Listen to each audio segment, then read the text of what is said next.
শিখেন একটু সুবহানাল্লাহি ওয়া বিহামদিহি সুবহানাল্লাহিল আযীম আস্তাগফিরুল্লাহ। আপনাদের কাছে অন্য আমল থাকতে পারে, কিন্তু এই আমলটা সহজ। আমি খুব রিসার্চ করে দেখছি এই আমলটা সহজ। সুবহানাল্লাহি ওয়া বিহামদিহি সুবহানাল্লাহিল আযীম আস্তাগফিরুল্লাহ, সুবহানাল্লাহি ওয়া বিহামদিহি সুবহানাল্লাহিল আযীম আস্তাগফিরুল্লাহ। নবী বলেন ফজরের সুন্নত এবং ফরজের মাঝখানে এই তসবিহখানা কেউ যদি 100 বার করে প্রতিদিন পড়ার অভ্যাস করে, দুনিয়াকে বেইজ্জত করে আল্লাহ তার পায়ের নিচে পাঠাইয়া দিবেন। আপনি যদি সেহরির সময়ে একটু আগে, ফজরের একটু আধা ঘন্টা আগে উঠেন, উঠে 2-4 রাকাত তাহাজ্জুদ নামাজ পড়ে আপনি আপনার হাজত আল্লাহর কাছে পেশ করেন।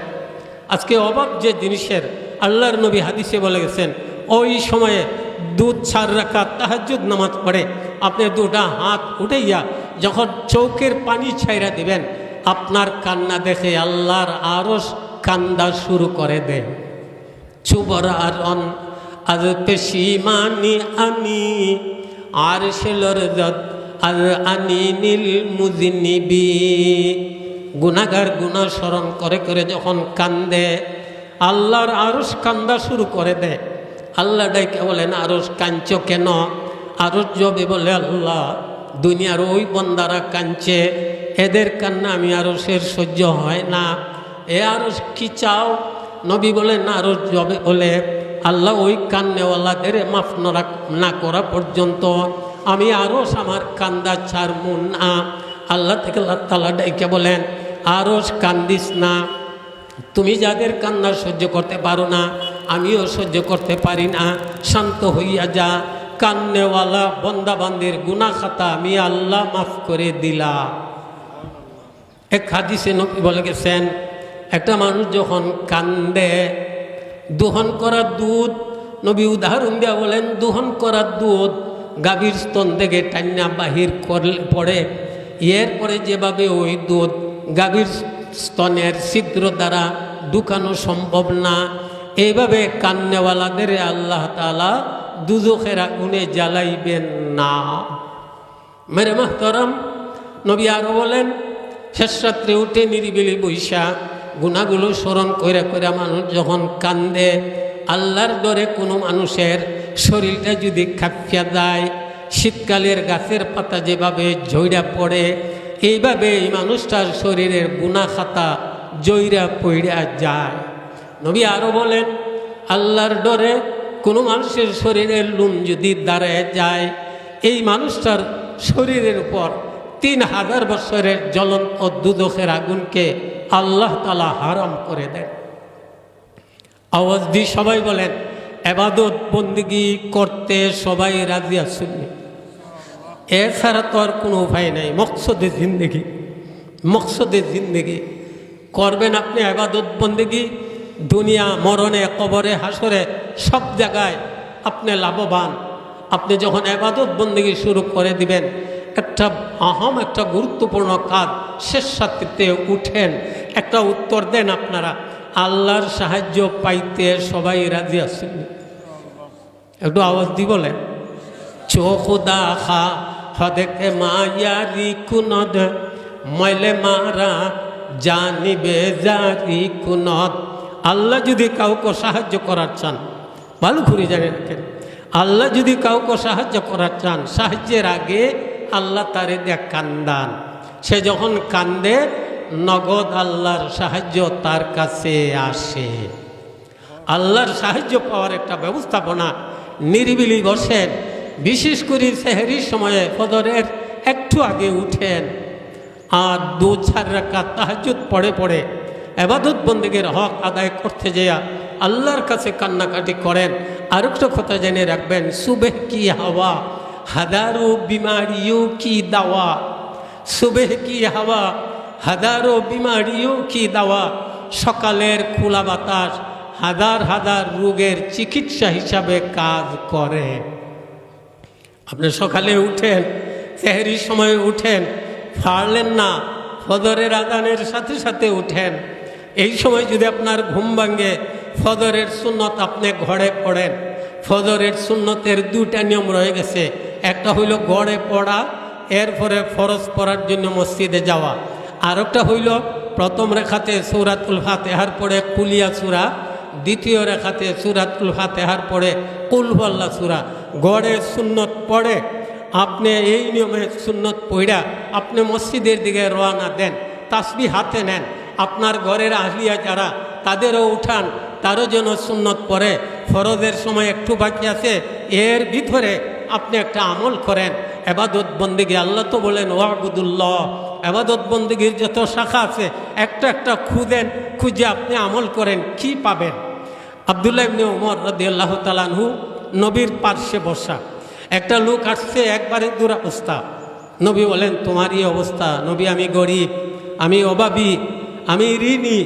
নবীজি তারে বুঝাইতে যাইয়া প্রথমে লাভ বলছেন।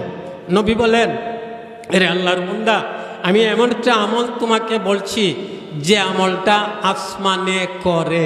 সুবহানাল্লাহ।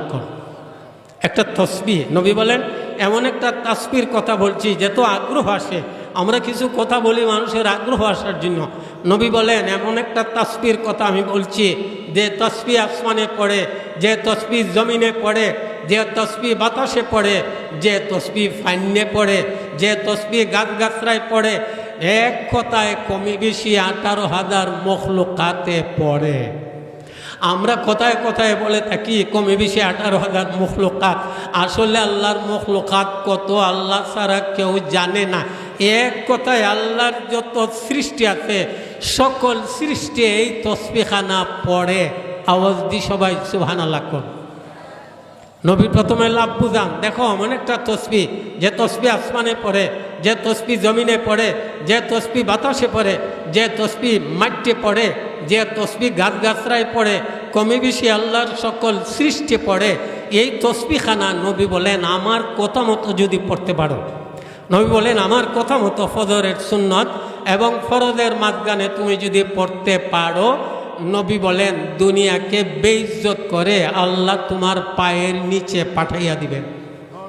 আজকে অর্থনৈতিক লাইনে সারা পৃথিবী পেরেশান, খালি পেরেশান।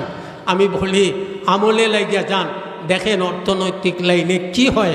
আওয়াজ দি সবাই বলেন নবীর কথা সত্য না মিথ্যা?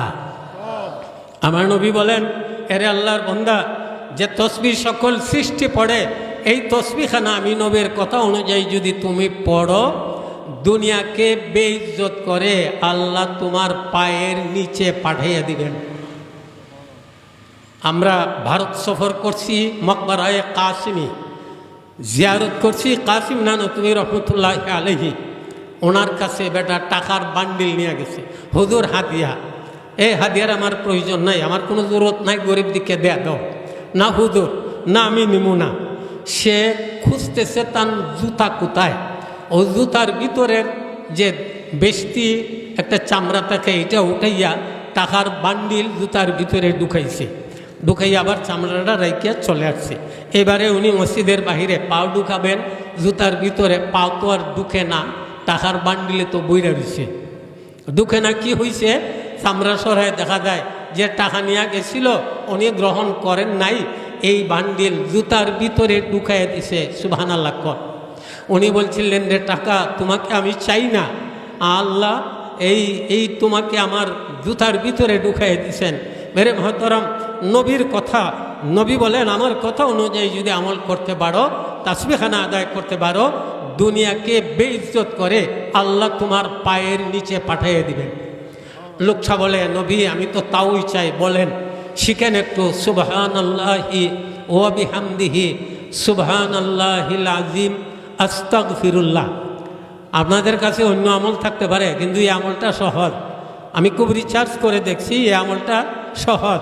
সুবহানাল্লাহি ওয়া বিহামদিহি সুবহানাল্লাহিল আযীম আস্তাগফিরুল্লাহ সুবহানাল্লাহি ওয়া বিহামদিহি সুবহানাল্লাহিল আযীম আস্তাগফিরুল্লাহ। নবী বলেন ফজরের সুন্নত এবং ফরজের মাঝখানে এই তসবিহখানা কেউ যদি 100 বার করে, প্রতিদিন পড়ার অভ্যাস করে, দুনিয়াকে বেইজ্জত করে আল্লাহ তার পায়ের নিচে পাঠাইয়া দেবেন। নিজে পড়েন, আপনার ঘরের আহলিয়া ওনাকে বলেন তুমিও পড়ো। স্বামী স্ত্রী মিলে দুজনে যদি আমল শুরু করে দেয়, বাহ্যিক তাদের কিছু নাও থাকতে পারে, জমিদামা নাই, চাকুরি নাই, আয়ের সোর্স নাই, এই আমলের বদলে আল্লাহ তাআলা এদের অভাব চিনতে দিবেন না। আল্লাহ তার কুদরত দ্বারা তাদের ঘরে সাহায্য পাঠিয়ে দিবেন।